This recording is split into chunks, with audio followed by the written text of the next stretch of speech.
On est en présence d'une menace qui est mondiale. Il y a eu 600 attentats depuis le 1er janvier de cette année qui ont fait plusieurs dizaines de milliers de victimes dans le monde. Et nous sommes en présence de ce que moi j'appelle la montée d'un mouvement totalitaire, comme on a connu des mouvements totalitaires au XXe siècle, qui est en train de prendre une dimension mondiale.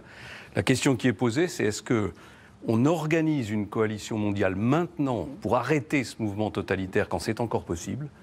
Ou est-ce qu'on continue la politique désastreuse qui a été celle de l'Occident depuis bien trop longtemps et qui laisse se développer ce phénomène avec lequel on va devoir s'affronter peut-être pendant une génération et qui posera à ce moment-là des questions de prolongation de l'état d'urgence, de mise en place de mesures exceptionnelles que je ne souhaite pas pour mes enfants et pour ceux qui nous succéderont. Donc oui, il faut s'attaquer sérieusement à ce mal, il faut le faire avec les Russes, il faut le faire avec les Iraniens, il faut le faire avec tous ceux qui sont prêts à nous aider à le réaliser.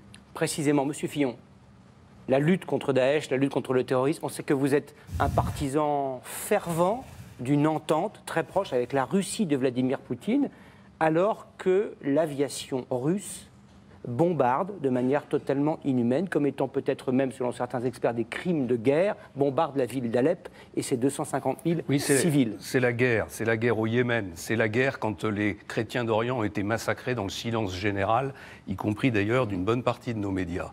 C'est la guerre, c'est la guerre. La question qui est posée aujourd'hui, c'est qu'il y a deux camps en Syrie, et pas trois comme on le dit. Il y a le camp de ceux qui veulent mettre en place ce régime totalitaire islamique que j'évoquais tout à l'heure, et puis il y a les autres. Eh bien moi, je choisis les autres parce que je considère que ce danger-là est un danger qui est trop grave pour la paix mondiale et qui nécessite aujourd'hui que nous nous allions avec des gens que nous n'aimons pas ou dont nous n'approuvons pas l'organisation politique et économique.